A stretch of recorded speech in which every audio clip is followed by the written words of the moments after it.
Hey there, Autism Fitness founder Eric Chessen, and welcome to your Autism Fitness Tuesday training.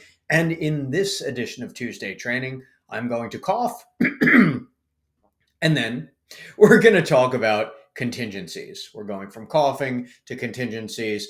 And this is probably a good time to mention that if you are already not an Autism Fitness Level 1 certified pro, well, then you are missing the hands on, brains on, feet on training that will make a tremendous difference for you and your neurodivergent athletes, even if they are not athletes already. And even if your definition of athlete is just sports specific right now, we are going to open up an entirely new world of fitness, of independence, of quality of life for the individuals with autism and other neurodiversities that you serve.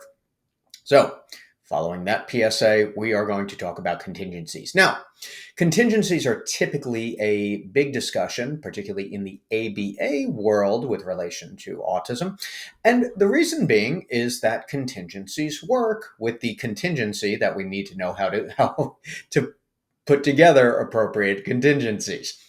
The most straightforward definition of a contingency is that it is an if-then relationship in linear time between a behavior and then a consequence of that behavior. Typically, when we're talking about contingencies, we're either talking about a reinforcer, something that is going to increase the likelihood of a behavior occurring again, or we're going to talk about some type of punishment procedure that we're not going to cover. It's beyond the scope of our autism fitness training. These are important things, and that's why it is also important to be working with licensed and appropriate professionals in the behavioral realm.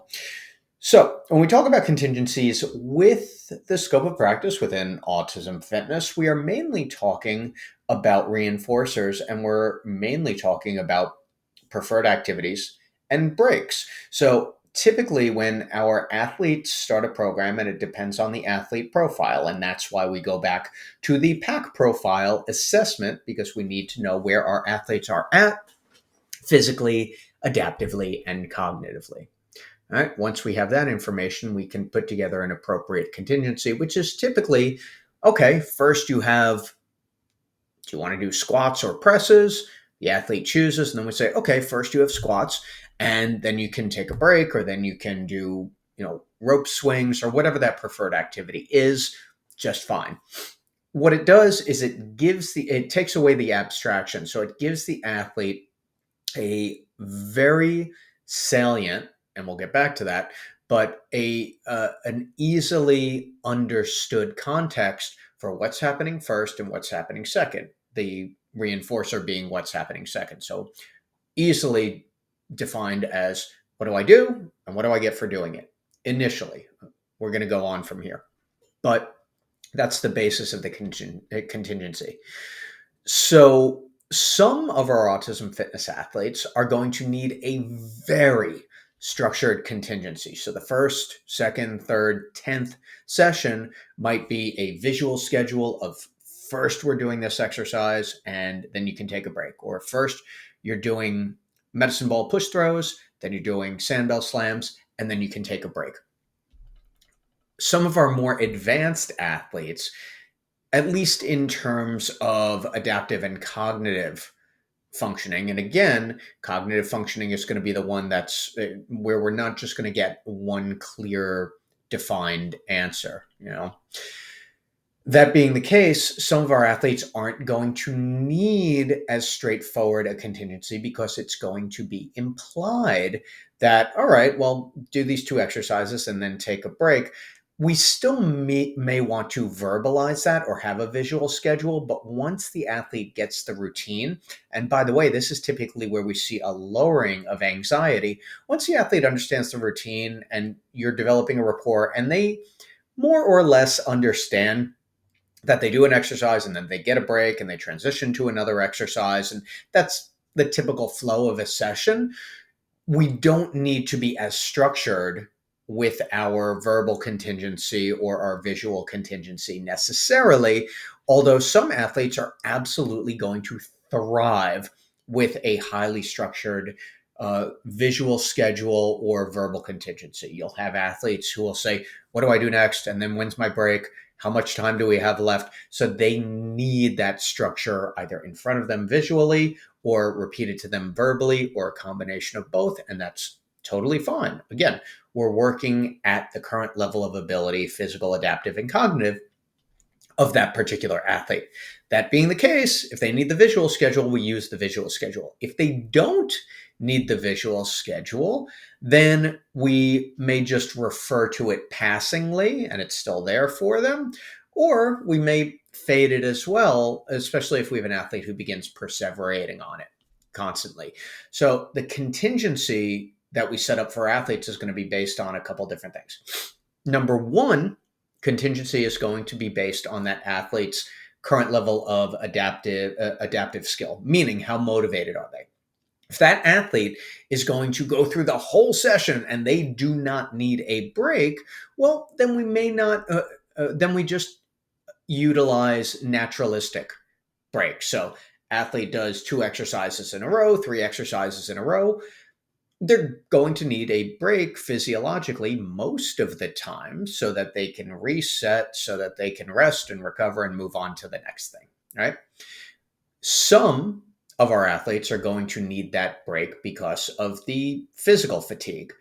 Many of our athletes, especially those who do not find exercise and physical activity or any type of demand situation immediately reinforcing or anywhere near reinforcing, are going to need the break not because they are physically tired, but because from an adaptive perspective, they need that built-in downtime or that built-in kind of me, or in this case, them time to reset both cognitively and emotionally and be ready for the next exercise. So sometimes they're taking a break because physically the exercise is demanding. And we see that with some of our more physically advanced athletes. So they do a set of goblet squats with a kettlebell, and yeah, they're going to need a minute or a minute and a half to recover before the next exercise, and that's fine. Or we have an athlete who is barely breaking parallel with that squat. So they're doing their box squat, but for them, it takes so much concentration and they so don't want to do it right now that the only reason they're really doing it is so that they can not do it. And we build in that break as a reinforcer so that they have something to look forward to and something that is actually going to be desirable for them, that break or that preferred activity, or even there's less total time in the session now. And we all have those athletes who don't immediately take to the exercise or exercise in general. So the contingency is going to be all about structure.